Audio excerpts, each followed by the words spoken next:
All right. Welcome, everyone, to the School of Greatness podcast. We have a living legend, Dean Graziosi, in the house. Thanks for having me here, man. This is awesome. Good to see you. I'm excited. I first found out about you probably, 10 or 15 years ago from TV. Yeah. Late night when I was probably broke and depressed, trying to figure out about what I was going to do with my life. Right. You were on there interviewing, talking about a book and real estate stuff. I remember you in front of a house talking about how you generated or this house, someone made 30 grand from, or something like that, or 130,000 or something like that, vaguely. And I met you the first time. I don't know if you remember this. I think it was probably 5 or 6 years ago at Josh Bazzoni had a mastermind. Oh, yeah. In Austin. Yes. That's right. And I was wondering where I met you the first time. And it was we briefly just shook hands. And then I met you again, I think for a hot second, through Than Merrill. Okay. I believe at one of his events or something. Got it. I think we met briefly, but this is. But now we're here. Now we're here, and thanks to Joe Polish for connecting us. Yeah. And I know you guys do a lot of gifts. He's the total connector, right? Yeah, exactly. I've got a lot of questions for you today, but you wrote a book called Millionaire Success Habits. Make sure you guys go check this out. We'll tell you where to go at the end here. It's the gateway to wealth and prosperity. And you are a New York Times bestseller. You've written a number of books, 5 books, right? Yeah. And why this book? Most have been real estate-minded books. Why a book about millionaire success habits? It's a great question. My first book I ever wrote, my first New York Times bestseller, was called Totally Fulfilled. I was in the business, and I read it now. You know what it's like. You look back. If you're a person that's someone who grows, I look back at that now, and I'm like, oh, cringe. Can I take it off the shelves? But I wrote that book because I had already been in the education business for 10 years. And when you obsess on getting people results, right, and which everybody watching whatever you do in life, there's nothing better than being passionate about what you do. And when I'd look where people would fall short on doing a real estate deal or taking their life to the next level or taking action, it had nothing to do with my tactical skills on what I taught in real estate. Because what I was teaching was exactly what I did. I literally, not to go to the story, but I lived in a trailer park. I was homeless with my dad for a year. We lived in a bathroom. I went through that. I didn't go past high school. I had dyslexia, all this stuff that a lot of us have gone through. I know that the strategies worked in real estate. When I got so frustrated, I'm like, I don't need to write a real estate book. I need to write a book to get out of their own way, to get over the obstacles, to just use the crap that I'm giving you so you could take action. Because they would have the strategies, but they wouldn't get the results. Right. They couldn't, the first obstacle, they turn around and go backwards, right? First time it doesn't work, limiting beliefs, people from the outside, the stories they tell themselves, all the things that we all know. And if your audience is watching this, they get a lot of that stuff. So I wrote that book and then went on to write 4 or 5 more real estate books. Been blessed to sell lots of them, millions of books sold. And then in the last couple of years, it's just been on my heart to share the process in which I went through, and then being blessed to be friends with really successful people and billionaires. And the more success you have, the more you realize it's less shifts in your life than you would think. I think when you're struggling and you want more, if you think back to when you were on the couch at your sister's house, you probably thought there was 100 or 200 things you had to change about you. You had to discover the latest and greatest and technology and all the things, the complexity of today's world, right? We're overloaded with information. We're overloaded with delivery systems. If anybody's in marketing, it's like, do I do Facebook? And if it's Facebook, is it Facebook Live? We get so much complexity with the delivery systems, and we forget that it really boils down to about a handful of things that make someone successful or not. So through my years and touching the lives of millions of people and reading tens of thousands of posts and doing live events, you realize that people are just lacking these habits that they could shift. And that's what I got on this obsession about 18 months ago. And that's why Millionaire Success Habits. Who was your biggest mentor growing up? I would say I didn't have a lot of mentors growing up. I was probably more running away from the life I had. I hated watching my parents struggle. I mean, all they ever worried about was money, right? There was no time for coaching Little League. And I was telling you, I'll tell you more. My daughter's here with me today, too, her first business trip. When she turned 10, she's here on the business trip. But, I get to coach Little League. I get to go to every dance recital. I play at the park in the middle of the day.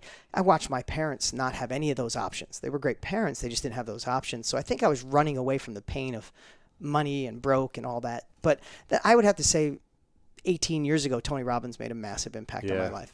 He's one of my dearest friends in the world now, but 18 years ago, it was his course and my journal where I said, someday I hope to meet him, So I would say that he made a big impact on me for sure. That's crazy. Wow. Okay.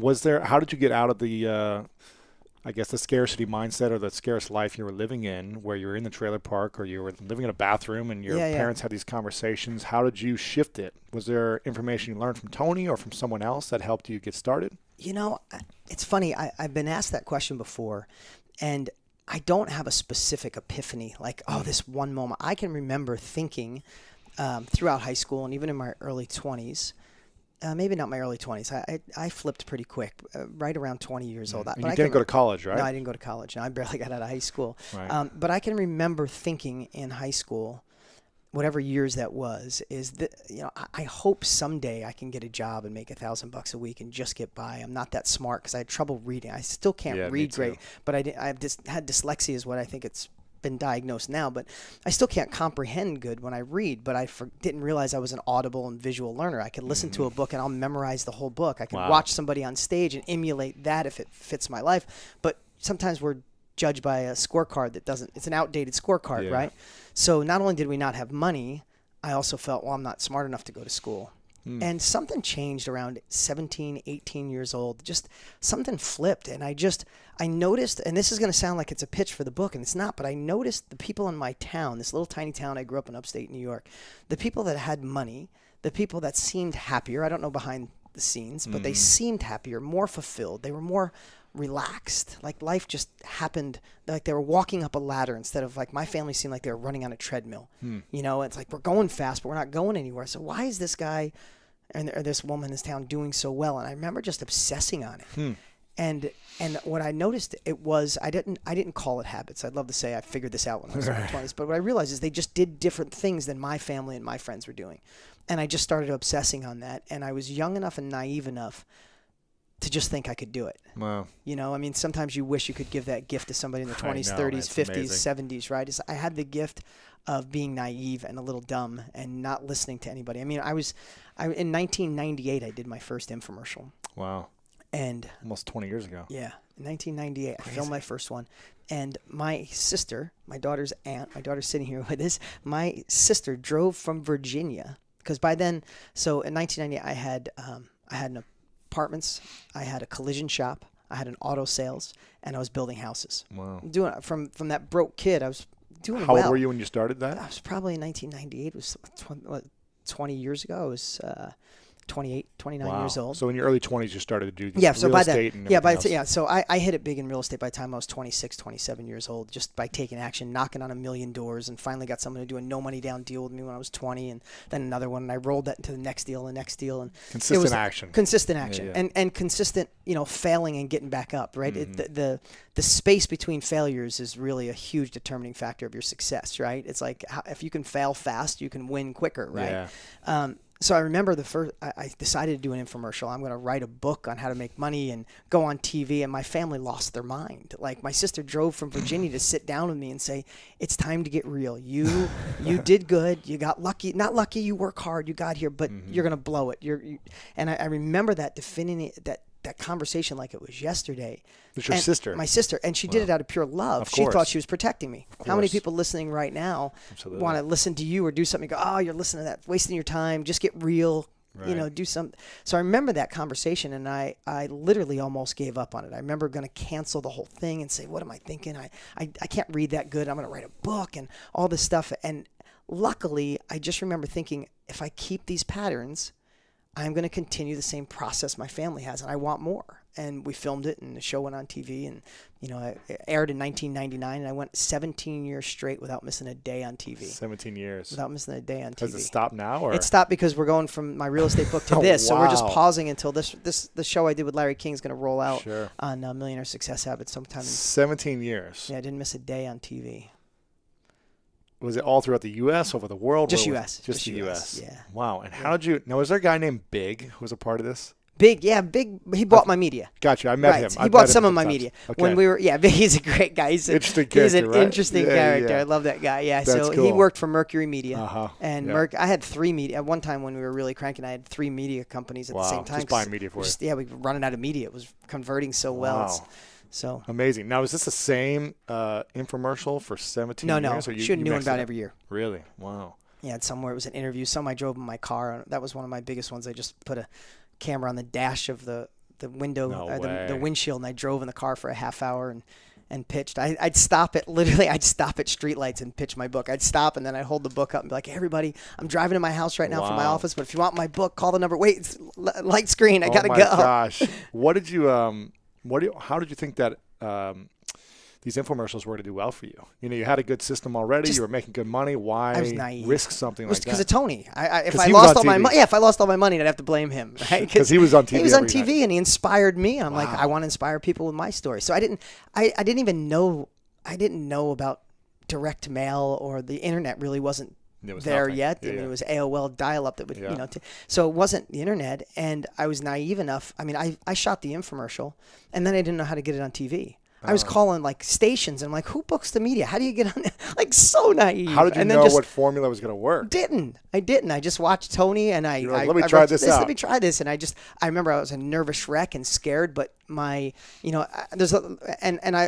happy to talk about me, but I really want to serve today. I want to give back anything that I can do to help somebody watching right now that wants to get over that obstacle, or they feel like they're at a plateau, or just they know there's more and they can't. I mean, that's the biggest frustration in life, is knowing you have more gas in the tank and you don't know where to go, how to go, or get that momentum. But I digressed. I got off track. But I guess, how did you know how it was going to work, and how did you tweak it, or were there big failures early on in the infomercial? Yeah, that's what you asked. Sorry. Yeah, so I did the infomercial being so naive.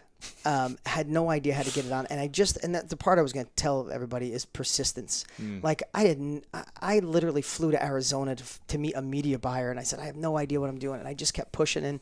And one of those things that I think during the evolution of growing from wherever you are to where you want to go is do whatever you do best. I mean, do whatever you're doing the best you can, knowing there's the bigger horizon. So I literally was working during the day on cars. I'd paint cars. I was doing collision repair at night. I'd go work on my apartments, and I was a plumber and hung sheetrock, and I'd work till midnight on houses, and I was tired, but I had a dream. I knew I wanted to help people do better. So it made what I was doing okay, because I knew there was more. So the big problem I see is people want more and they hate what they're doing. So that they're in a state of mind where, God, when I'm done with this crap, then someday I'll reach my dreams. And if you can flop that to go, no, this is the gateway to my dreams. I don't care that I'm serving coffee, or I'm painting cars, or I'm a teacher right now, or I'm on my sister's couch. Like, this is what I have to do, and I have to do it the best. Become a master at this. Just become a master at that, and that's the income and the security and the mindset that fuels the next level. It's not, this is miserable, I hate it, I feel the next level, and now I'm amazing. It's like, you need to master that. Yeah, the process. Yeah. You got to fall in love with that process. You do. You have to, and the evolution and the failure. You're not going to have like overnight success. You know, it took you probably 10 years until you got into that next It's like phase. the first time you see an actor in a movie and you're like, man, I never saw that person. Overnight success. It's like they don't show the summer stock and all the stuff, the millions of theater and no money and editing. All the extra work that he did, sitting there drinking coffee in the background. Yeah, exactly. Wow. Okay. Can you share... I wasn't even going to ask about this, but I'm fascinated about infomercials now since you've done it for so long. Is there a formula to like the most successful infomercial, like 5 or 6 things that you must have? Yeah. It's so funny. When I went dead before, when my brain, there was a thought I had, and never happens because we just got off a plane. It might be the Dramamine. But I went flat for a second, because what I was going to tell you is, you said, how do you know it was going to work? And what I'd share with anybody watching in any kind of marketing or any kind of persuasion or any kind of attracting somebody, persuading someone, and getting them to take action. When I look back at those original infomercials, I had 2 things going for me. I wasn't the smartest guy in the world, struggled reading, insecure about that, wasn't college educated. I don't have a really incredible vocabulary. It's hard for me to articulate certain words because they're not in there, right? But what I had is enthusiasm and authenticity. When I look back at those infomercials and they hit like monsters, I mean, one infomercial I did, one of the first sit-down infomercials I did 150 million in sales. Wow. Just one infomercial. And how long of a period was that over? About 18 months. Wow. It's amazing. And I look back at that, and I don't say that to brag, and that's not profit. It's, yeah, of course. I'm you spend a lot of media. Of course. Yeah, of course. So I don't want anybody, I'm not, and Yeah. I barely say anything about money. I'm saying that to make an impact because I wasn't the smartest guy. I didn't go to college. I didn't come from anything. Most people watching are way further ahead than I was when I started. You weren't trained on the camera. You weren't. But what I did have is I look back even at those old shows where I'm embarrassed to see myself, and my New York accent was like super heavy. That's where I grew up. Is I had authenticity and enthusiasm. And I think people could see this guy really wants to help. It wasn't scripted. It wasn't perfect. I stuttered. I said words wrong. I mean, I look at some of those, I use the wrong words in the wrong context, but it's still converted.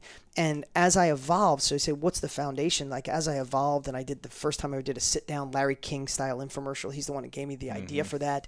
Then I did the one where I was driving in my car. The reason I did that driving in my car is I wanted people to know that I wasn't using a teleprompter. There wasn't somebody scripting me. There wasn't a million cuts. It was me just driving. It wasn't produced. It was me driving from my office. I started it with a backpack. I said, I'm going home. You want to take a ride with me? And I talked till I got home. You, Brianna, and my son were probably 3 and 1. When I got to the door, they came running out. That was the end of the infomercial. That's cool. Right? And that wasn't even planned. They just ran out because Dad was home, right? Wow. But I did that because I could tell the authenticity and the enthusiasm I had to change people's lives was there. So what I'd say for an infomercial, for any kind of marketing, for selling yourself, you still need the core. I mean, what I wrote in this book, but what you need is the core foundations of what success are. Now, I would say a couple of things when it comes to persuasion.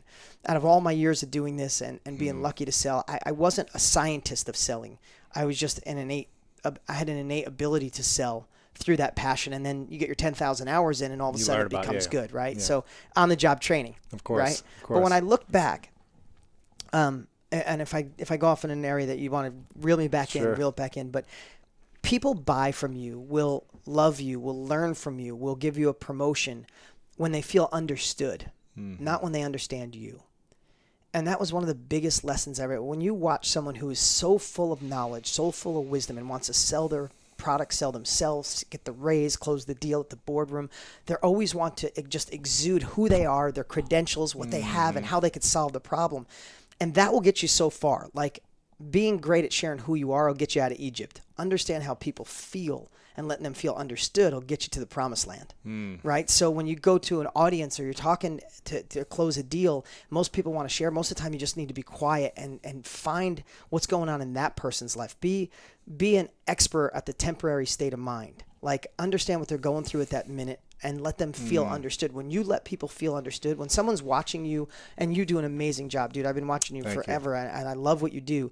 But when someone watches you and go, man, that guy gets me. He understands where I'm going at. He understands my struggles. He understands where I want to go. That's someone I can hitch my cart to, rather than someone who's got great credentials and tells you can go, I understand that person, but I don't think he understands where I'm at. Right. And so the two things when it comes to an infomercial, comes to anything with persuasion, the two things I always tell myself is, how do I make sure that person feels understood? And secondly, how do I enter a conversation going on in their mind, not mine? You know, when you were on your sister's couch, you had different struggles, right? Absolutely, now I come to Doheny Drive in LA, you're in a completely different world, a completely different space, flying to the White House and all this stuff that you got going on. The conversations in your head have changed dramatically from when you're on your sister's couch to now. So what happens, and I've watched this with marketers and people in business, as they evolve, they hit a certain, you remember that pain, that passion, the desire for more. I mean, you could probably close your eyes right now and remember that desire and thinking, am I ever going to make it? And even a little bit of envy for maybe some of your buddies who made it, or a little jealousy. It doesn't mean you wished ill thoughts on them, but it's like, damn it, they made it. I don't have it. What if I never get it? If you remember that pain, if you remember that process, you remember that thoughts, you will always serve anybody watching who needs that. But what happens to some people is as they evolve, and you're going to join the country club, maybe you're going to get married, you're going to move to the suburbs, now you got an accountant and you got 2 assistants, and now should I hire a sales team? Got a private jet, and then is the pilot going to be late? And then you're like, I got a Facebook team. Should I outsource the Facebook market? And all of a sudden, your conversations change. You get to do an interview, or you pitch on camera, or you do an infomercial, and all of a sudden you're having conversations in your head, and your audience feels disconnected. And you don't even know why. You're like, what did I miss? Because now you're asking questions of a completely different group because you've evolved. So the two things, again, I always go back to, even before I turn the camera on, before I go on stage, before I do an infomercial, I said, people buy from you, love you, adore you, will learn from you if they feel understood. And I want to enter conversations going on in their heads, not mine. Wow. Powerful. So two simple, like such simple little things, but it's a foundation for persuasion. Amazing, man. So what are some of the habits then that you learned over the years that the millionaires have that the rest of people don't have? So this one's gonna sound crazy, but this is one that I shouldn't say it sounds crazy. It sounds too simple. But this one has been a passion of mine for the last probably 2 years more than ever, last 6 months especially. I told you before with being a dad, you know, you always want to be able to look in the mirror, no matter how much money you're making or what you're doing for a living, and look at that person and say, are you good with you? Like, are you compromising who you are?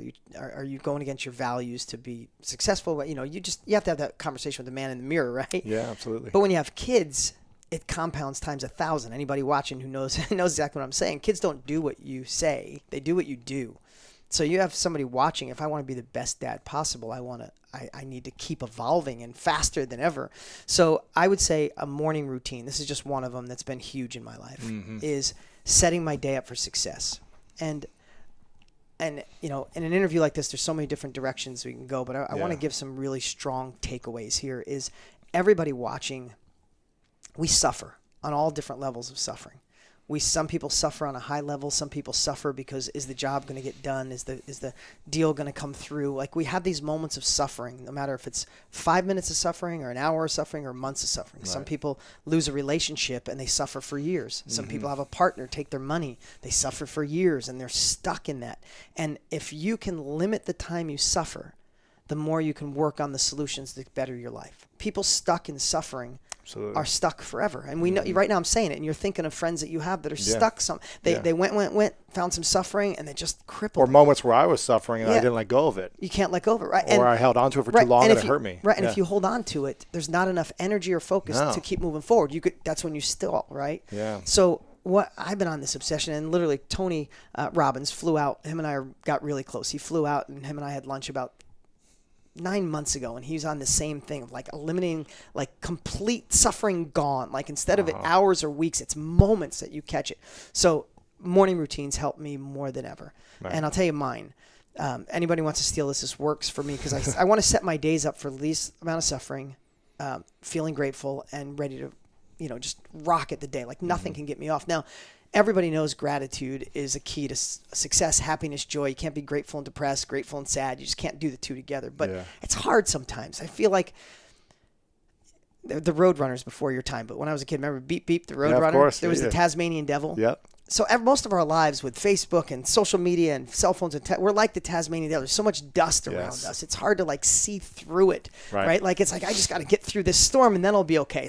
You want me to set a goal and be grateful? Like, how do I get out of this dust storm, right? Sure. So I just obsessed on how do I start my day to make sure that doesn't happen. So one thing I do is at night, I put my phone on airplane mode. And for the last year, especially when I wake up in the morning, I do not check email or text. Because I can't. If I check email or text, especially in bed, right? Right. And and I've done it for years. I'm not telling you something I haven't done, but the great text put me in a good mood. Bad text, I become the. Or you feel anxious. Yeah, and you feel like, oh, you know, I should get this done. I should just get this out of the way, right? And you become the thermometer of life. Life just grabbed a hold of you, and they're going to tell you how your day is going to be. Right. I don't know if I'm going to adjust you on the heat up, the ice cold, or stressed, or anxious, so I leave my phone on airplane mode, and the first thing I do is I feed my soul, right?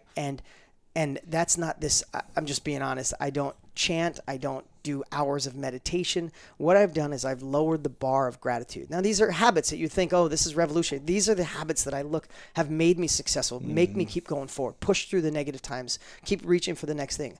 So I find gratitude, but I've lowered the bar. And I just said this, but I'll wake up some mornings and be like, damn, these sheets are amazing. You know, I mean, 150,000, you can Google it, 150,000 people die every day. There's some days I just wake up and go, damn, I'm not one of them. I'm here. And when you can find gratitude on the lowest level, I conquered, I did. Look, I see your wall. You've interviewed such amazing people. You got to be so proud of yourself. I look at it, I admire it. That's amazing goals. But Sometimes we just set ourselves up until you get the next one of those pictures up there. The rest of the stuff is just mundane. It's not. We're in this beautiful world. We're blessed every day. We're learning every moment. Even an interview like this, take all the stuff I say, throw most of it away. If you get one thing I say today, it was worth your time with us being together. Just one thing, right? Yeah. So I find a way to be grateful in like the first few moments I wake up by lowering the bar. No big special thing. Or sometimes I'll open a book like I just read The Untethered Soul for the second time. Love that book. I'll read 2 sentences out loud, and then I feed my body. So I immediately get up and I do, it's just my personal thing, but I do a big glass of water with a lemon, a green juice, some essential oils, and I down that because I feel like I'm feeding my body. And then I go move, whether it's workout, run, exercise, and someone isn't working out, I just move. And those 3 things set me up for a successful day. And then when I get back, this is something I've been doing for a year, and I'd say rob this, because there's things that, listen, you're in business, there's things that you love to do. It's your core competency. You were put on this earth to do. It's interviewing. It's meeting people. It's networking. Whatever you have is meant to be. But there's some things that you do. It's like, I don't want to do that conference call. I don't want to sit with my accountant and go over numbers. Right, whatever it is, right? And I used to think, man, I have to do that today. And I just switched that. In the mornings, I write a quick little list every day of what I get to do. I just put that word, what I get to do. And when I think about that, I used to literally live in a bathroom with my dad, and in my teens I worked on cars every day and smelled fumes because I was like the rooms were always smoky. I was the only one painter in our collision shop, and I'd have headaches, and like I could be doing that. So I have to do conference calls on Tuesdays, and I don't like conference calls. Get to do conference calls. Do. Now when I say I get to do conference calls, it changes everything. So that little routine. You're not a victim anymore. I'm not a victim anymore, right? And again, on every level, it makes a difference. I love it. Any other any other thing in the morning that you do? No, that's it. That's my morning routine. Are there any non-negotiables every day for you besides the routine? No, not really. Yeah. I'm pretty flexible. Yeah. Okay, cool. There's a part actually that I wanted to go over in your book called the 7 Levels Deep. Is that what it is? Yeah. And this is an exercise that you do, right? And what is this exercise for? Okay. And how does it go? Okay. So 7 Levels Deep was probably the biggest impact, the biggest thing in the impact of my life ever. Really? Yeah. One day. So I hired a guy named Joe Stump. Do you know Joe Stump? No. Great guy.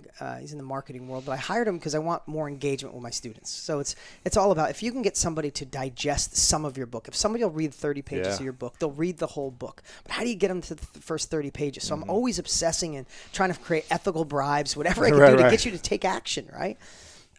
We know books work. It's the books and the action. So anyway, so Joe comes in and I said, I want to do whatever I can. And he said, have you ever done the 7 Levels Deep? I don't know where he got it from. This is probably about 8 years ago. She was 2, so about 8 years ago. And I said, well, if it's good, just give it to me. Right. I'll take it. I'll take it. And he's like, I want to go through it with you. I'm like, listen. And I paid Joe $10,000 for half a day of consulting at the time. And he's like, I said, I don't want to go through. I just want it. He goes, I won't give it to you unless you do it. So we sit there. And what the 7 Levels Deep is finding, everybody wants to know your purpose and what's this meaning of life and what's my why and all that. I get it. And it's kind of played out. But I don't know if anything really gets to the heart of it as simple as this. So what it basically was, he's like, why would you give me $10,000 for half a day? And I said, because I want to create a company that stands out from everybody else. I want to engage more students, change more lives. And he basically said to me, that's a really great answer. So I asked you why I'm here. And you said you want to engage more students and get more people to change their lives. So why is it important for you to engage more students and change people's lives? And I remember saying, there's a lot of people in this industry that shouldn't be here, and there's some great people. I want to help rise all boats of the good and push the rest out. I want to leave a legacy for my kids. So he said, okay, I asked you why you paid me $10,000. I'm not going to go through this whole thing. And he's like, you did this. You said you wanted to stand out and you wanted to leave a legacy. So why is it important to leave a legacy? And the whole point is asking the previous question 7 times. I took that day. By the time I got to the 3rd question, what happens is when there was 3 questions left, I should say, he asked me 4 times, it switched from my head to my heart. And I felt my physiology change. I felt my emotions change. I felt like tears welling up. And when he asked me, and I don't even remember what the 4th thing I said, but the 3rd thing I said was, I never want to go backwards. And he got me thinking about things I haven't thought about in years. Wow. I didn't like being the kid with hand-me-downs, and I'd make my parents drop me off down the street with their junky car, and I'd go to lunch. And this is not a poor me. My life was designed to be exactly the way it was, or I wouldn't be the man or the father I am today. But there was days I'd go to school without lunch money, and I just tell my buddies I'm not hungry because we didn't have a buck, right? So I never want to go back there. And I felt that emotion, and it hit me so hard. I'm like, that's what it is. And he's like, well, there's 2 more left. So he said, Dean, why is it important that you never go backwards? And I'm like, God, I don't know. And it hit me, and I thought, my kids, I just want to give them options. I don't want to raise entitled kids or brats, but I want to give them options that I didn't have. And I'm like, that's it. So he's like, well, that's not really it, 'cause it's 7. It's not 9. It's not 5. It's 7 levels deep. And by now I'm crying because I'm thinking about my kids, literally. And I got half my staff there, and I'm like just weeping. And it came to me. He said, why is that important? And it just hit me. And I never knew why I worked so hard since I was cutting firewood in high school and did all this stuff. I said, I need to be in control of my life. And these emotions flooded in. Everybody's got their thing, right? But for me, and I'm saying this because I want you at home to be, or when you're watching this, listen to this. I realized that my parents were married 9 times when I was a kid. So I moved 20 times by the time I was 19. Different stepbrothers, stepsisters. Both parents were married. 5 for my dad, 5 for my mom, 4 for my dad. Oh my gosh. Yeah. It's crazy. Always moving. Like military kids know what that feels like, right? So I'd be in a cul-de-sac with a new stepdad, stepbrothers, stepsisters, have the bike, come home one day, and my mom's like, we're moving again. And then I move in with my dad, move in with my grandmother. So I had this crazy hopscotch my whole childhood. No certainty. There was no certainty. So what I realized at that moment, literally, I'm bawling loose. I mean, like literally crying. It's like, I don't want anybody to ever tell me when to move, how to dress, how to live, how to work, how I'm going to raise my kids. It's definitely not going to kiss somebody's ass for money. Right. And I realized at that moment, my why was I don't want to be a control freak. I just want to be in control. When I was 27, I retired both my parents. I stopped worrying about them. I took care of my grandmother. I take care of some, so I got those problems out of the way. And when I anchored that in, and you watching at home, it's like, if you think you're watching this because you want to be an entrepreneur, or you already are. If you're watching this, you've already had great success in your life. You want that next level, or maybe it's income, or better health, or better diet, or better physiology, whatever it is you want. So many times we think it's because I want to get out of that job. I want this freedom. I just want more money. I want to take the better vacations. And it's 7 times deeper than that. And when you find that, and the reason I know this, not only because it wasn't just transformational to me, is I did live events in Las Vegas for 6 years straight. Every single month, there was 400 people in the room that paid $20,000 to go to real estate events, right? Real estate events. So about 5.5 years, I did them every month in Las Vegas. So once a month, I'd fly in, and that was like the highest level. And every single month, I'd pick somebody out of the audience, and I'd say, come on up. Let's do this 7 levels deep. Like, I got it, man. I know what it is. And I'm like, okay, so like, I'm going to give you a quick example. I won't beat this up, but this is so important because when you feel fatigued, when you want to say no, when you don't want to go to the gym, when you don't want to make that sales call, when you don't want to get your funnel working, when you don't want to start new, when you don't want to say no to someone you should say no to, or say yes to someone else you should say yes to, literally for me still, I fall back on my why. And when I think of my kids and going backwards and being in control, I could push through anything. Nothing will stop me. A bad day. I don't know what it's like to be sick because my mind, I can program my brain to just power through because I focus foundationally on this why. Right. So I remember this guy, he was awesome. This big dude, he had dreadlocks. He was like 6'7". I mean, 6'5". He was huge. This awesome dude. He comes up. He's like, man, pick me up. He gives me this big hug. He's like, so I said, why are you here? He's like, I already know, dude. You're not going to get 7 levels on me. You're not gonna. I've already done the exercise. He says, I'm here because in my neighborhood, there's no dads. There's not enough dads in my neighborhood. I grew up without a dad. These kids need dads. So I'm making money in real estate, and I'm starting this youth group. I already had dad. We get dads together, and we go spend these days. He had this amazing story, and I melted on the first one. And I said, well, why is that important? He goes, dude, what do you mean, why is that important to you? Of course it's important. And he's laughing, he's joking, and he gives me another reason. I want more money because I want to build a building for it. But I could tell he was still in his head. He gets to number 2 or 1, and everything changed on him. He gets small, and he starts crying. I mean, like uncontrollable crying. And he gets to his number 1. He's like, my mom raised a good boy, but when she died 9 years ago, I was a drug addict. And she never saw the man she created. And she said, I'm showing her in heaven what a man I'm saying it right now. I got physical good. Yeah. He said that, and he said, I'll never stop now.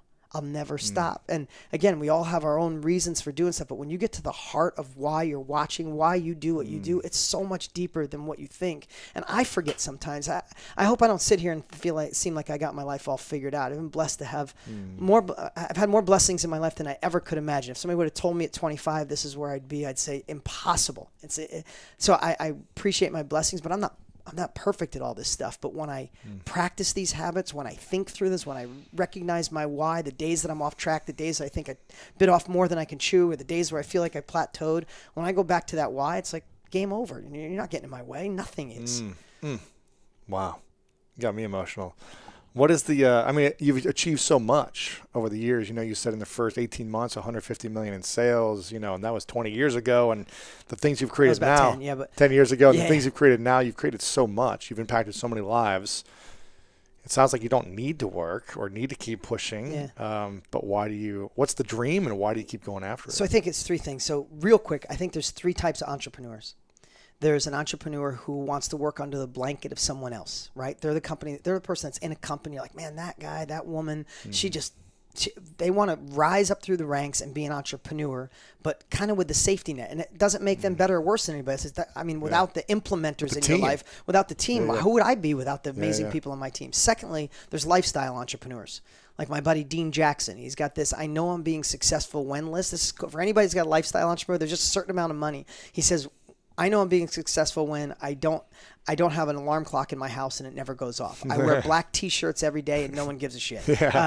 I golf, I golf at least 5 times a week. Right. I live on a $50,000 a month net income. I live like, what do you say? I live like an artist with a trust fund, except I don't know how to paint. So he's got this, he has this list. He knows he's being successful when, and that's lifestyle entrepreneur. And then there's entrepreneurs that just want to they're accomplishment based. It has nothing to do with the money. They thought it was the money, and I think this with me. They thought it was when I get the money and success out of the way, then I could stop worrying.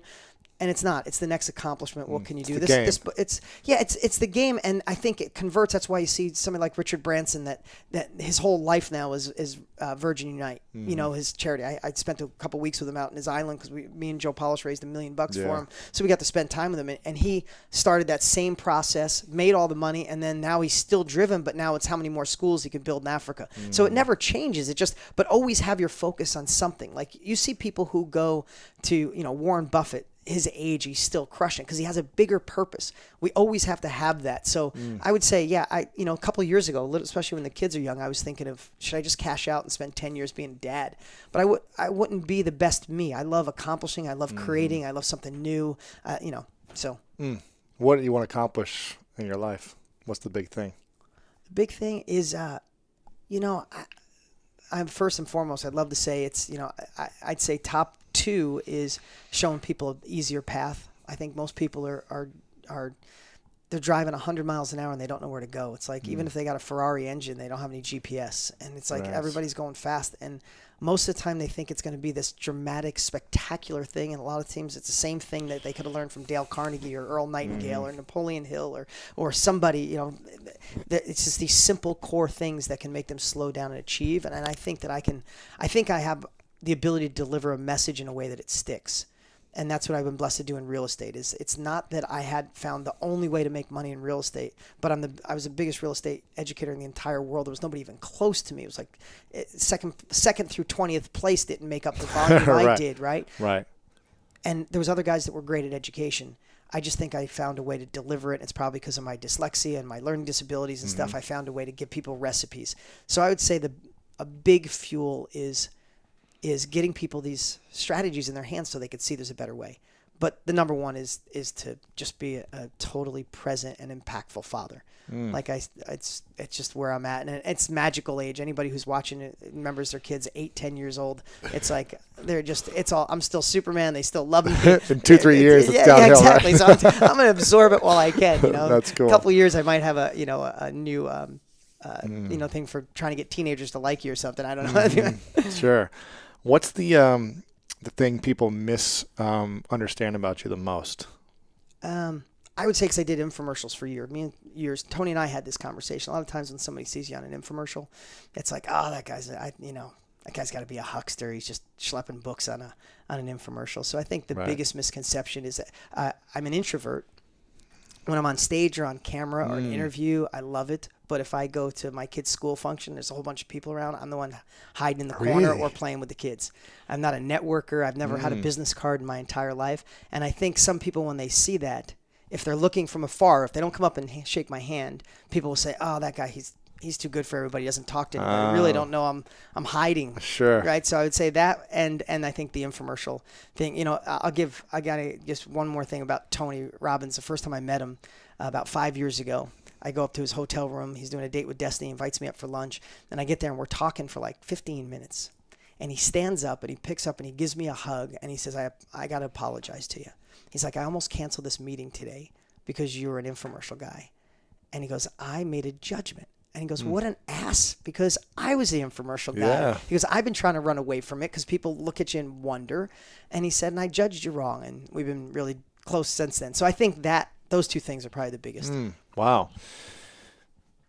So I'm surprised you still do infomercials then if you think so many people, you know. Yeah, you know what? So I don't mind because it's all about the message. Yeah. I want to get my message out there. I've been off TV for 2.5 years on purpose, by choice.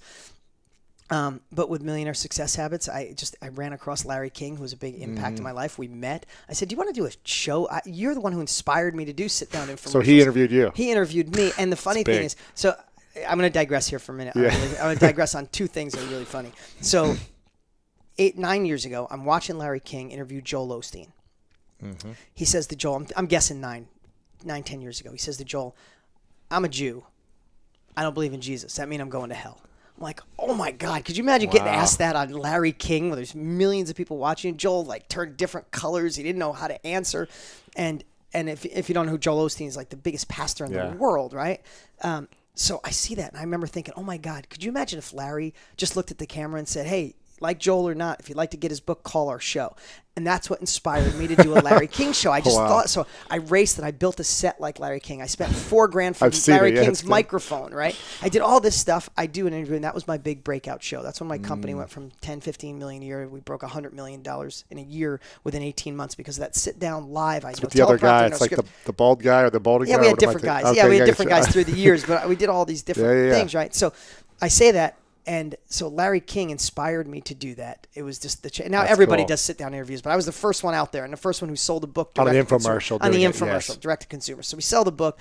Larry makes an impact in my life. He doesn't know it. Fast forward years. Now Larry comes. I haven't used that set in ages. We wheel it back out because Larry's coming, to do this interview.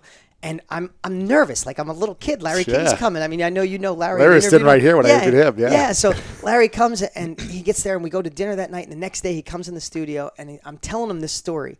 And he's kind of not paying attention to me. And he looks over and he goes, "You know, the mic is supposed to be here." No way. And he moved it. And I was just like, "Oh, this is so amazing." And we just riffed. He goes, "You have questions for me?" I said, "Here's my goal, Larry. I do. I have all your questions, and they're loaded on a teleprompter. But why don't you just start the show like you always start your shows when you say to somebody, why this book, why now?" He used to say that all the time. And he goes, "Dean, you don't need this. Why the hell are you doing a book now?" And we just riffed for a half hour. And so that's everybody watching. You guys will see that show. So there's no and there's no questions he really used off the prompter. He just kind of went off one or two. And we rocked it. And the show tested. It's solid. It'll be out in February. Wow. So can I tell you a really funny story? Sure. Larry, he's an amazing joke teller. Amazing joke and storyteller. Oh my God, there's nobody better in the jokes for days. Yeah, and I don't know if you know who Harvey McKay is. Yes. Summit Shark. So last Friday, Larry came to my office, and Harvey's there. Wow. They're there for 2 hours. I'm between these two, 83 and 84 years old. They got more history and stories, and they're just outdoing each other with stories. It's nonstop. And they'd look at me, and I'd be like, I got nothing. Just you guys keep going. Do your thing. So Larry for like all the years he's doing live with Larry King, he has a producer who's like a prankster. And he said, but big time, really good at what he does. Wow. And he said anytime that someone was in the office a little off or grumpy, they'd get him. So he said they had this guy, I don't know what department, but he was kind of a pain in the ass, for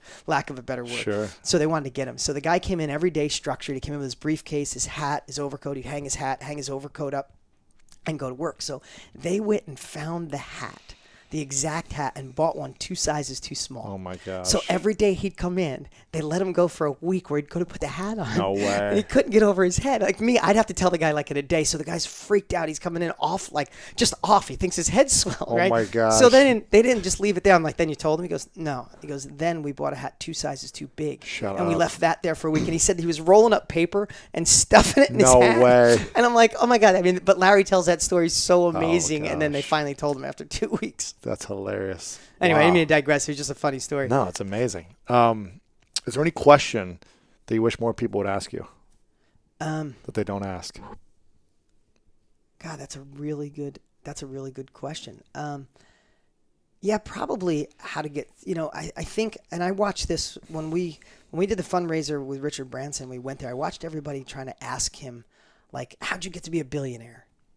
And I think that's the wrong question when you see somebody successful. I think it's more of like asking them either what their why was or how they overcame obstacles or how they persevered. Mm-hmm. So I think, and I don't think it's about the story. It's just, I think so many people give up on the 5-yard line. I think so many of you are just there and you think it's so much heavier. When you start playing at a higher level, there's not a lot of competition. No. And I'm not doing much different. I'm just being honest with you. I'm not doing much different now than I did to start my collision shop and start my auto sales. I'm doing the same thing, just on a bigger scale. I still have to overcome negativity. I still have to get out of bed. I still am stressed some days. And there's some days I question myself. There's some days I make bad decisions. And it's just how you get over them, how you handle it, and how you go forward is everything. Yeah. And you say that, and I'm talking and thinking at the same time, and I don't know how much time we have left, but I would say the last thing, or one of the last things I'd love people to really think about is their thoughts. Have you ever read The Untethered Soul? No. Got to put it on your list. Okay.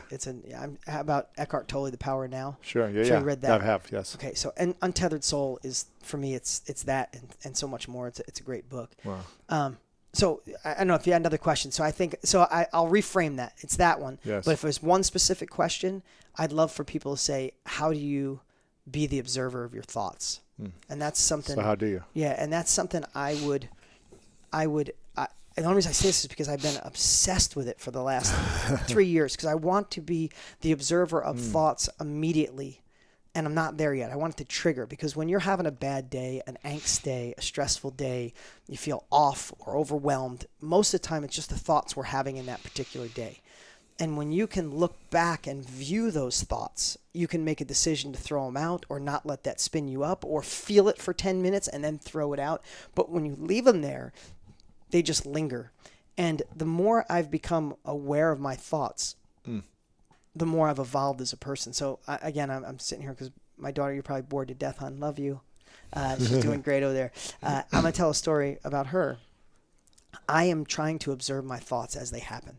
Yeah. So I don't know if she'll remember this, but we were, and I'm sharing this as my story, but I want you to put yourself in these shoes. This could be your husband, your wife, your kids, your coworker, your partner, people you do business with, employer, employees. But we're at breakfast, and breakfast is really important to our family. We have breakfast every single day, and I cook for them most of the time. And so we sit at breakfast and we try to have conversations about gratitude and all this kind of stuff. And my son, Brody, was obsessed with these crayons. And they were like these crazy colors. They weren't red. They were like aqua blue, marine, something. Sure. So I'm sitting there using them, and I pull it out. I go, God, this is a cool color. And he names it. And I'm telling this for a reason. So I pull out another. He names all. I was at 25 or 50 in that pack. So he names all of them, these big, long names. I'm like, dude, what an incredible gift. I couldn't memorize these if I spent a month trying. Right. It's not how my brain thinks. But that's him. He's this structured, organized kid. Huh. So Bree, she says to me, I can do that. So I don't know if you remember this, hon, but she studied it. And like 5 minutes later on the second one, she didn't remember. I'm like, we're all blessed with different gifts. I couldn't remember. He does that, but my daughter's the inventor. She comes up with ideas that are real, not kid inventions. She's going to be amazing. She's going to be the visionary. My son's going to be the implementer. If you ever read Rocket Fuel, that's the two kids I have. I have an implementer and a visionary, right? So when she tried, all of a sudden, she got upset and started almost crying. And she said, because there was so much attention going to my son. Of course. And she says, Dad, it's because you spend more time with Brody than me in the mornings. And I remember just having the immediate thought that may have came from my dad or the way I was brought up. And I said to her, Bree, don't lie to me and don't lie to yourself. That's not true. I work my butt off to be completely equal, and you're telling yourself a lie. It's not a good story. And I went on this rant, and she tucked it up. She stopped tears. She tucked it up. It was the first time ever that she left the house without kissing me goodbye, ever. And I'm like, well, she just got to learn that lesson. Yeah. And she left for about a half hour, and it hit me like a ton of bricks. Like, I observed that thought I had. And what I basically told my daughter is that I didn't give a shit about her feelings, that it didn't matter how she felt. Right. That Dad was right. Tuck it down. I said if Right. she was married to a man and I watched her try to tell her husband about her feelings, how she was feeling, and he basically told her to shut up and tuck it down, I'd have a talk with that dude Right. if he's married to my daughter. And I treated my daughter that way. I got in my car because I'm sharing this because I practiced trying to observe what's going on. Why am I feeling this way? What is this thought I'm having? Step back, look at it. When I stepped back and looked at it, I knew I screwed up. I drove to school 100 miles an hour. Even if you were right. Even if I was right. No, But it's not about... I might have been right that I keep equal time. Yes. But I didn't acknowledge her feelings. Exactly. I didn't acknowledge her feelings. I mean, and that's the gift of selling. It's not what people need. It's what they want and how they feel, right? So I told her feelings were off. I drove to her school 100 miles an hour. You were at chapel. Do you remember I came and got you out of chapel? I got her out of chapel, and I walked her outside, and I said, Dad screwed up. I said, I may have been right in context, but I wasn't right in telling you your emotions mean something, your feelings mean something. And we had a great talk. We hugged, we kissed. Her and I had the best relationship in the world. And I left. And I felt amazing, and she felt amazing. And I never would have caught that if I wasn't observing my thoughts. So I say that story about my family, my daughter who's sitting here right now, but who are you not, what thoughts are clouding your judgment in a marriage or in a relationship or in your partnership or trying to get a raise or taking your life to another level, whatever it is in your life, most of the time it's those thoughts that are messing with us. And if you can observe them, you can adjust them. Amazing, man. I've got a few final questions for you. This has been great. This one's called The Three Truths. Okay. So it's many, many years down the line. You've achieved everything you want, but it's your last day. It's your last day here, right? And you know it's the last day. Your whole family is there, friends, everything. For whatever reason, all your books have been erased from time. Okay. I know you've sold hundreds of millions of them at this point. They're all gone. Okay. And someone in your family comes up and says, I have a piece of paper and a pen. And all you get to do is write down 3 things you know to be true about everything you've experienced in your life. The 3 simple truths, or the 3 lessons that is all we would remember you by physically. Because all the stuff in the books is gone. What would be the 3 truths for you? Wow, what a great question. I'm glad I didn't know that one in advance because I would have thought about it too much. That's really good, dude. I think the 3 truths are that it's not the objects, it's the things that we get to experience. So you can't buy your way. I had a lot of pain as a kid, which we all did. And I know I thought for a time in my life that money would fix that. And there's nothing more than the experience. My daughter's on her first trip with me as a business trip. This is worth millions to me. I'd give up all my books to have that. So it's the moments and the experience, not the things, is one. I would say that I lived true. Okay, so this is a really good question. Sorry, I'm like it's all good. But I would say success is easier than people think. Like I think there's a lot of days I'm like, man, when's everybody gonna figure out I'm not that smart? I'm just being honest. I literally for years I would say people are gonna figure I'm not that smart. I'm just enthusiastic and and I have the momentum and so I would say that truth is don't be over prepared, be overly enthusiastic and committed. And I would say last is that I found a way to let thoughts be things, not who I am.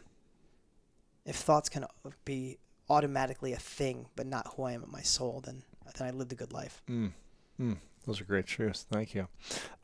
Before I ask the final question, I want to acknowledge you for a moment, Dean, for your incredible generosity and your enthusiasm for wanting to impact so many people. Oh, thank you. From a guy that has gone through so much pain and suffering to a person who's led a life of service and constantly pushing the envelope and showing what's possible for people like me who are dyslexic as well and who barely got through high school and college myself, 7 years of college.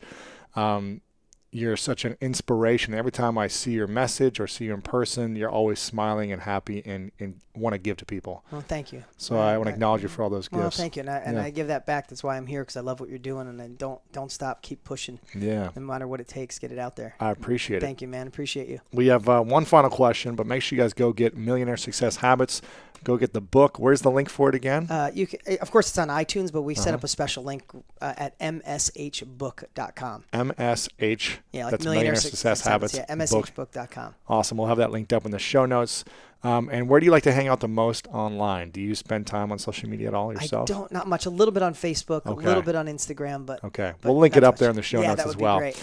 And the final question is, what's your definition of greatness? Just going at it full tilt boogie. A buddy of mine used to say when I was in high school, he used to say when he was playing football, if he had a great day, he goes, and I was full tilt boogie. I don't even know what that means. But I think definition of greatness is just knowing that you gave it your all. And I think so many people on that last, when you're 90 years old and you look back, if you didn't give it your all, I think that's going to be one of those things like, I had one shot at this. Why didn't I just go for it? Why didn't I say yes? Why didn't I finally say no? So I think greatness is just freaking putting the pedal to the metal. Dean, thanks so much for man. coming on. Appreciate being here, man. Appreciate it.